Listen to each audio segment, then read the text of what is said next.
Hello everyone. आज हम लोग देखेंगे यूपीएससी सिविल सर्विसेज की तैयारी कब से करनी चाहिए। जो बहुत एम्बिशियस पेरेंट्स होते हैं उनको लगता है स्कूल के साथ ही शुरू कर दें, मे बी क्लास 6 से 7 8 9 से, या फिर किसी को लगता है कॉलेज से शुरू करना चाहिए। और बहुत सारे लोगों को लगता है एक बार कॉलेज की पढ़ाई फिनिश कर लेते हैं फिर आराम से बैठ के सिविल्स की तैयारी करें, जो कि बहुत मुश्किल है, बहुत कठिन है और हिंदुस्तान का सबसे डिफ़िकल्ट एग्ज़ाम यही है। तो हम कुछ चीज़ों को देखेंगे, समझेंगे कि कोई चीज़ कहीं से शुरू करनी है तो क्यों करनी है और नहीं करनी है तो क्यों नहीं करनी। जब हम लोग स्कूल की बात करते हैं, क्लास 6, 7, 8, 9 की बात करते हैं, तो ये वो सारी क्लासेस हैं जब बच्चा बहुत छोटा होता है और उस छोटी एज में बच्चे को बहुत सारे एक्स्ट्रा एक्सपोज़र दे सकते हैं। बहुत सारे वो एक्स्ट्रा करिकुलर कर सकता है, डिफरेंट चीज़ें, नई स्किल सीख सकता है। तो उस वक़्त यूपीएससी का वो शायद उसके ऊपर नहीं देना चाहिए। जब हम क्लास 9 के बाद अगर हम लोग बात करते हैं, क्लास 10, 11 या 12 की बात करते हैं, उसका स्कूल का अपना जो स्ट्रक्चर है वो इतना स्ट्रॉन्ग होता है, करिकुलम इतना अधिक होता है उसका, कि बच्चा कुछ एक्स्ट्रा उसमें करने की परिस्थिति में नहीं होता। हाँ, लोग बहुत सारे नीट या जेईई की प्रिपरेशन की बात करें, वो स्कूल से शुरू हो जाते हैं, क्लास 9 से शुरू हो जाते हैं, और आजकल से अगर हम देखें तो वो क्लास 6, 7 से शुरू हो जाते हैं, जो मेरी ओपिनियन में शायद वो वैसा नहीं होना चाहिए।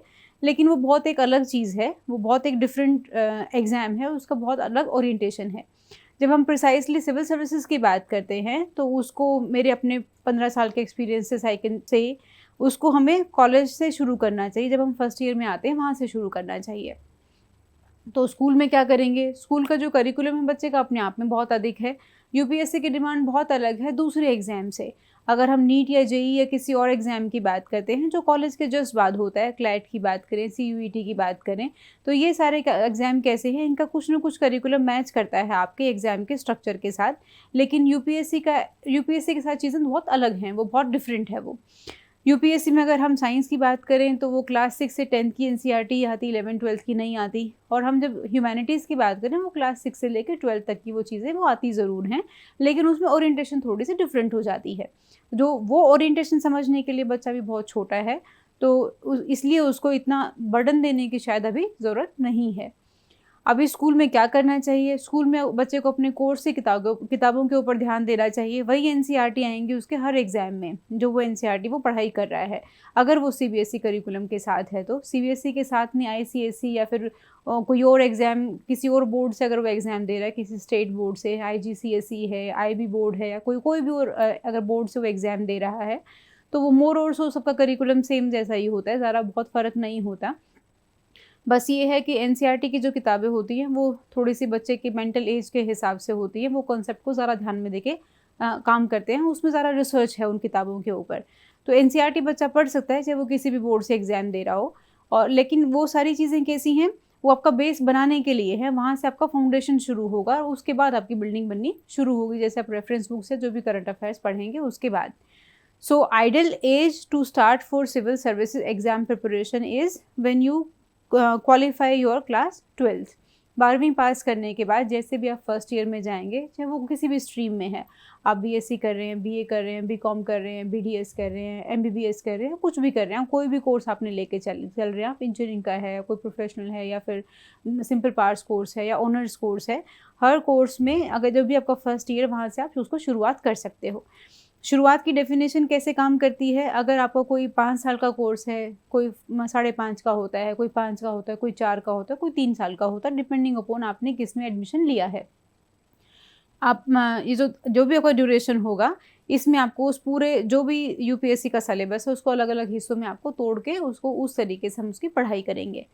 अभी जब ब्रॉडर लेवल पे जब हम लोग बात करते हैं, तो इसको हम लोग 3 ईयर कोर्स के हिसाब से बात कर लेते हैं। जो भी आपका जो नॉर्मल ग्रेजुएशन है, बीएससी, बीकॉम या बीए, इसके हिसाब से इसको बात करेंगे, तो बाकी सब लोग अपने-अपने हिसाब से उसको ट्विस्ट एंड ट्वीक करके उसको देख सकते हैं।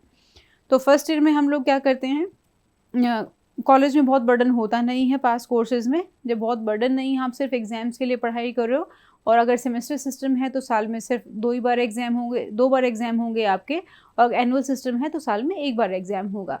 तो एग्ज़ाम की ड्यूरेशन और एग्ज़ाम के जस्ट पहले वाला टाइम है, ये सिर्फ आप ये जो 2 महीने हैं, इसको आप अपने जो आपका कोर्स है उसकी पढ़ाई में आप इन्वेस्ट कर सकते हैं। अगर सेमेस्टर सिस्टम है तो साल में 4 महीने लगा लीजिए, एनुअल सिस्टम है तो 2 महीने हो गए।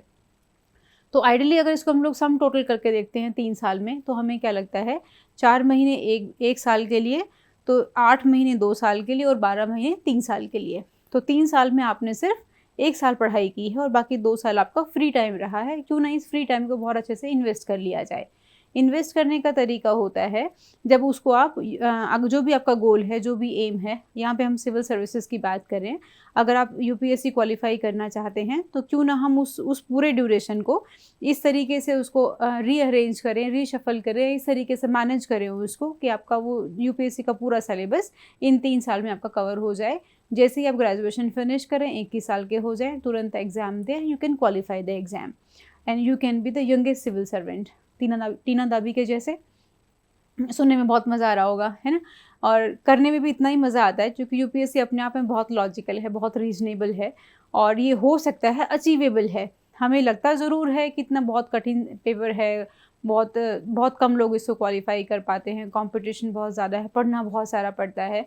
तो ये पार्शली ये सारी चीज़ें सच हैं, है ना, लेकिन पार्शली इसलिए बोला क्योंकि अभी कोई भी चीज़ कठिन या फिर आसान, ये बहुत रिलेटिव है। रिलेटिव का मतलब होता है ये आपके ऊपर डिपेंड करता है। आपने बहुत मेहनत की, आपने वो चीज़ें पढ़ ली हैं, आपको आती हैं, तो आपके लिए आसान है। आपने मेहनत नहीं की, नहीं पढ़ी, तो आपके लिए वो मुश्किल हो गई। तो किसी भी चीज़ को मुश्किल या आसान करना हमारे हाथ में होता है। बाकी यूपीएससी की अगर हम लोग बात करें, ये बहुत ही लॉजिकल एग्ज़ाम है, एकदम लॉजिकल है, बहुत रीजनेबल है और बहुत साइंटिफिक एग्ज़ाम है। लोग बोलते हैं कि whatever is under the sun may be asked by UPSC, लेकिन चीज़ें वैसी नहीं होती। यूपीएससी का अपना पैटर्न है, अपना स्ट्रक्चर है, वो पैटर्न और स्ट्रक्चर के हिसाब से ही आपसे सवाल पूछती है। अभी एक और हमारा जो तीसरा केस था ग्रेजुएशन के बाद पढ़ने वाला, तो उसमें हमें नुकसान क्या होता है कि जो हम लोगों ने ये 3 साल में 1 ही साल का पढ़ने का कंसेप्ट जो देखा, तो बचे हुए 2 साल जो हमारा टाइम चला गया, तो ये सारा टाइम आपने शायद मौज मस्ती में, कैफेटेरिया में बैठ के या फिर दोस्त बनाने में, मूवी देखने में जो अपना टाइम स्पेंड किया है। और इसके बाद जैसे ही आप ग्रेजुएशन करेंगे तो उसके बाद चीज़ें आती हैं, अब क्या करना है। तो मोस्टली लोग पोस्ट ग्रेजुएशन करते हैं क्योंकि वो तरीका वैसा चलता आ रहा है, शायद वो कन्वेंशन वैसी डेवलप होगी, वो ट्रेडिशन वैसा बन गया। 12th पास कर ली तो ग्रेजुएशन कर लो, ग्रेजुएशन कर ली तो पीजी कर लेते हैं, पीजी करने के बाद अब क्या, अब लोग सोचना शुरू करते हैं। तो उस टाइम तक लेकिन बहुत देर हो गई होती है। अभी हमारे पास बहुत अच्छा तरीका ये है कि हम ग्रेजुएशन का टाइम है इसको यूज़ करें, ना कि इसको हम लोग वेस्ट करें। अब यूज़ और वेस्ट करने की डेफिनेशन कैसी है कि आपको बाहर घूमना है, फिरना है, दोस्त बनाना है, ये सारी चीज़ें बाद में भी हो सकती हैं, लेकिन करियर बाद में नहीं हो सकता। अब यूपीएससी की अपनी कुछ डिमांड्स हैं, यूपीएससी की अपनी प्री कंडीशंस है। आप अगर एग्ज़ाम देंगे तो 21 साल की मिनिमम उम्र होनी चाहिए और ग्रेजुएशन की डिग्री आपके पास होनी चाहिए। जब हम लोग मैक्सिमम एज की बात करते हैं, जनरल कैटेगरी के लिए 32 साल की उम्र है और 6 अटैम्प्ट्स हैं आपके पास, इससे अधिक आप नहीं दे सकते। और जब हम लोग रिज़र्व कैटेगरीज़ की बात करते हैं, इसमें ओबीसीज़ की अगर बात करें तो ये 35 साल की उम्र है और 9 अटैम्प्ट हैं। जब हम लोग SC ST की बात करें तो वहाँ आपके पास 17 अटैम्प्ट है और 37 ईयर्स की आपकी एज है। आइडली लिमिट में कोई लिमिट नहीं है, 37 तक जितने आप देना चाहो दे सकते हो। अगर उसको हम लोग काउंट करें, it comes out to be 17 attempts. तो ये आपका पूरा बेसिक रिक्वायरमेंट्स है ग्रेजुएशन की डिग्री, और 21 साल की उम्र मिनिमम है। 32 के बाद आप एग्ज़ाम नहीं दे सकते अगर आप अनरिजर्व कैटेगरी से बिलोंग करते हैं। इसमें कोई फीमेल कोटा नहीं है, हाँ PWD कोटा ज़रूर है। फिज़िकली हैंडीकैप्ड का जो कोटा है वो है इसके अंदर, उसमें भी अलग अलग कैटेगरीज़ हैं और उसके हिसाब से आपको कोटा मिलता है। अभी जब हम लोग यूपीएससी के एग्ज़ाम की बात करें तो ये 3 स्टेज का एग्ज़ाम है। पहले प्रीलिम्स है, उसके बाद मेंस आता है एंड देन फाइनली आपका इंटरव्यू होता है। एक नोटिफिकेशन आएगी, नोटिफिकेशन आते ही, जैसे ही नोटिफिकेशन आई तो उसी साल में जब चीज़ें आपकी होंगी, नोटिफिकेशन आती है मार्च अप्रैल के आसपास, और जैसी नोटिफिकेशन आई आपका जून में आपका प्रीलिम्स होगा और अक्टूबर में आपका मेंस होगा। ये कभी कभी एग्ज़ाम आपका मई में भी हो जाता है, मई या जून में कह सकते हैं इसको हम लोग सितंबर अक्टूबर कह सकते हैं। तो ये आपके महीने फिक्स हैं कि मार्च अप्रैल में आपका नोटिफिकेशन आएगा, मई जून में आपका प्रीलिम्स होगा, सितंबर अक्टूबर में आपका मेंस होगा।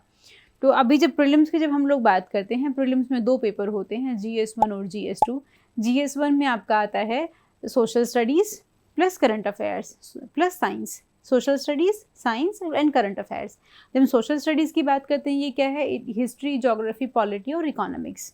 पॉलिटीज़, सिविक्स जो हम बचपन में पढ़ते आए थे, 6, 7, 8 में सिविक्स पढ़ते हैं, वो पॉलिटी है, और इसके अलावा इकोनॉमिक्स हो गया। जब हम साइंस की बात करते हैं, फिजिक्स, केमिस्ट्री, बायोलॉजी, बस ये आपका साइंस में आता है। टेक और एनवायरनमेंट भी आता है, लेकिन उसको मोर और सो हम लोग करंट अफेयर्स का हिस्सा मान के चलते हैं। तो जो भी छठी से लेके 10वीं तक से, क्लास 6 से लेके क्लास 10 तक जितनी भी आपकी किताबें हैं साइंस की वो सब, और 6 से 12 तक की जितनी भी आपकी किताबें हैं सोशल स्टडीज़ की, सामाजिक विज्ञान की, वो सारी किताबें, plus current affairs. Current affairs का मतलब है रोज़ की घटनाएँ।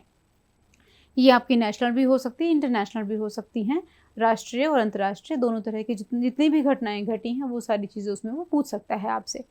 अभी जब हम लोग सोर्स की बात करते हैं करंट अफेयर्स के लिए, हम लोग हमेशा द हिंदू या इंडियन एक्सप्रेस दोनों में से किसी एक को फॉलो कर सकते हैं। और इसके अलावा डीडी न्यूज़ सुनना चाहिए हमें। डीडी न्यूज़ में क्या है, वो आधे घंटे में देश विदेश की खबरें बताई एंड दे स्टॉप। एंड इसके अलावा बाद में एनालिसिस होती है और डिस्कशन होता है। एनालिसिस कोई भी जो बहुत महत्वपूर्ण न्यूज़ है उसकी एनालिसिस होती है। डिस्कशन में एक पैनल डिस्कशन होता है, बहुत अलग अलग सब्जेक्ट के एक्सपर्ट्स होते हैं। किसी भी एक इंसिडेंस में अगर कोई घटना घटती है उसके ऊपर वो लोग बात करते हैं।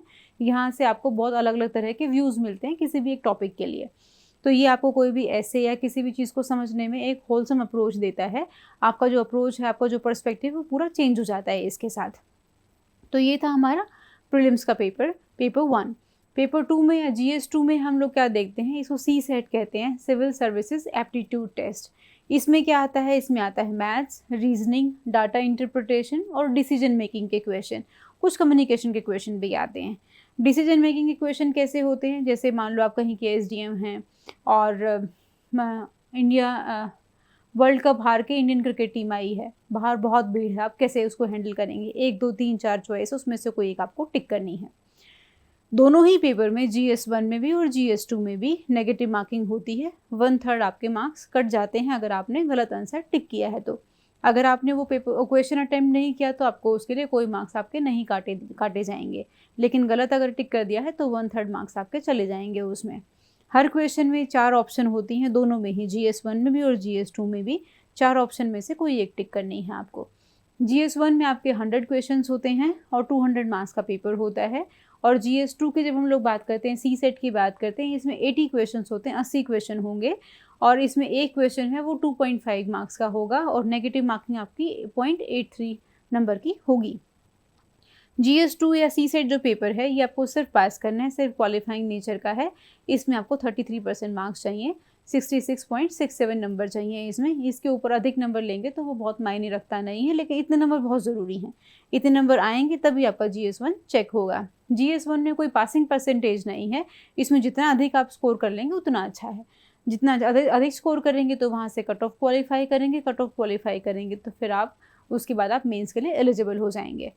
जब हम लोग मेंस एग्ज़ाम की बात करते हैं UPSC में, तो मेंस में पहला पेपर होता है आपका ऐसे का, उसमें आपके 2 ऐसे आपको लिखने होते हैं। सेकंड पेपर में जब हम जाते हैं तो ये हमारे पास history, Indian history plus world history, heritage and culture, ये सारी चीज़ें इसमें आती हैं। Geography, Indian geography and world geography and society, ये पेपर होता है आपका ये सारे सब्जेक्ट्स होते हैं आपके GS 1 में।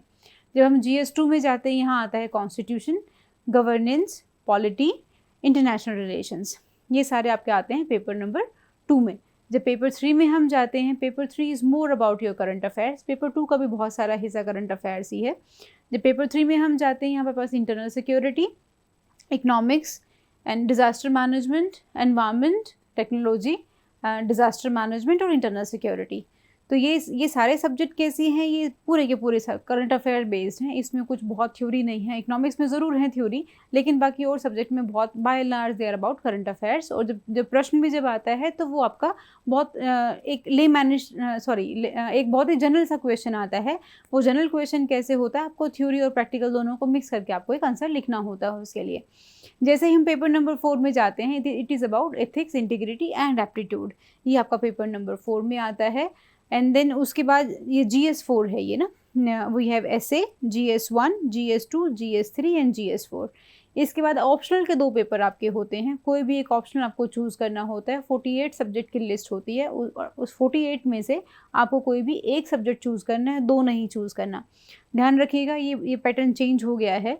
बहुत पहले चीज़ें हुआ करती कि आपको 2 सब्जेक्ट चूज़ करने होते थे, अब हम सिर्फ एक ही सब्जेक्ट चूज़ करते हैं। उस एक सब्जेक्ट के 2 पेपर होंगे।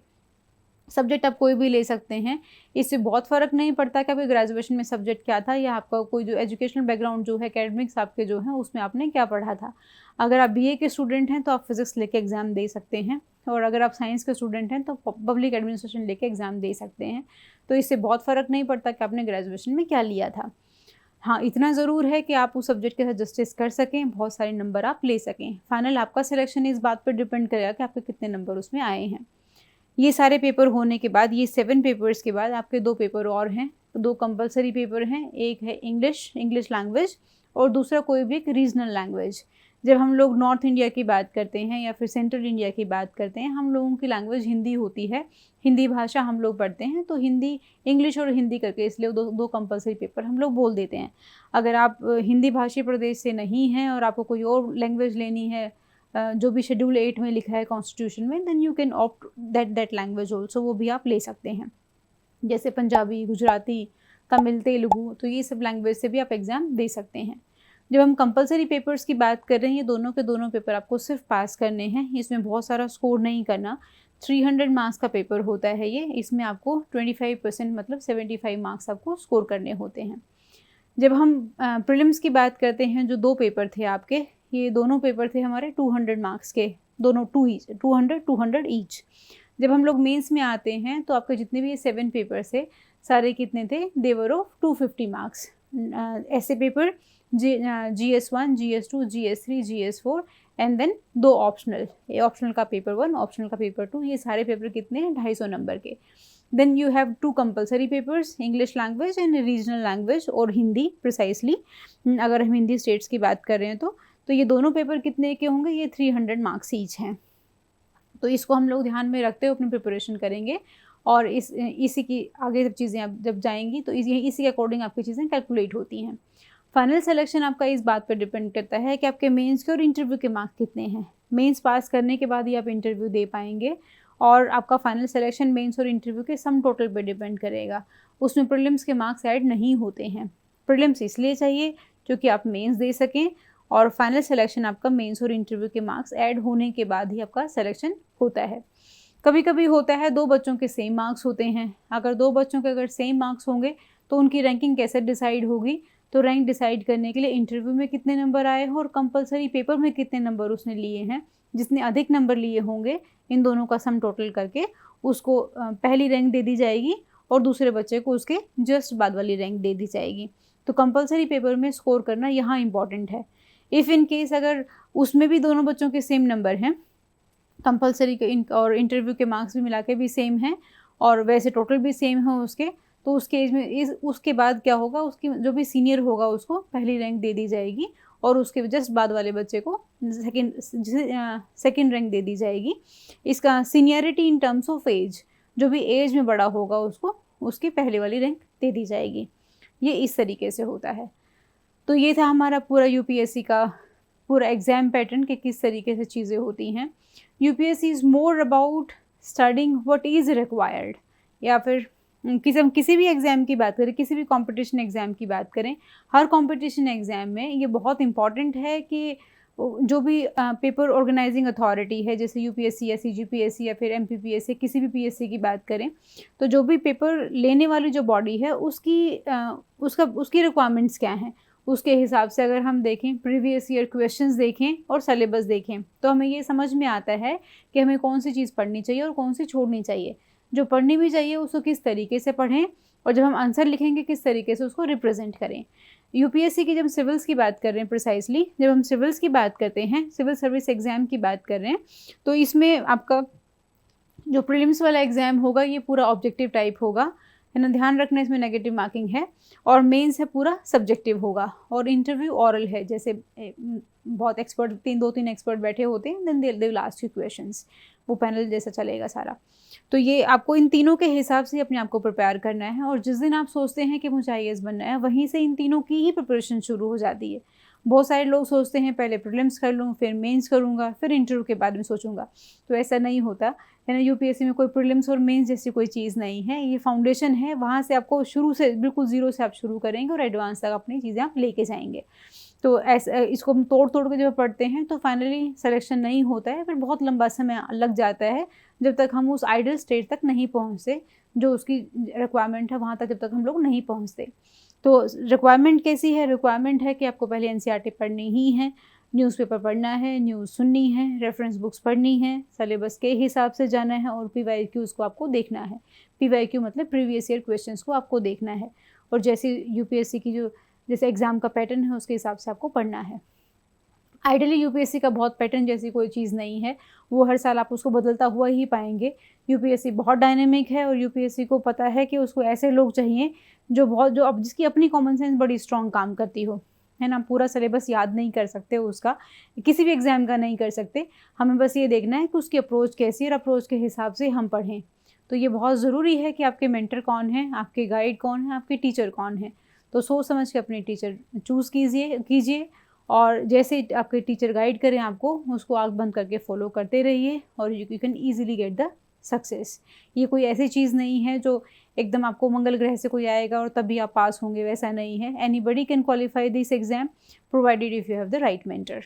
So all the best for your preparations and success. Thank you.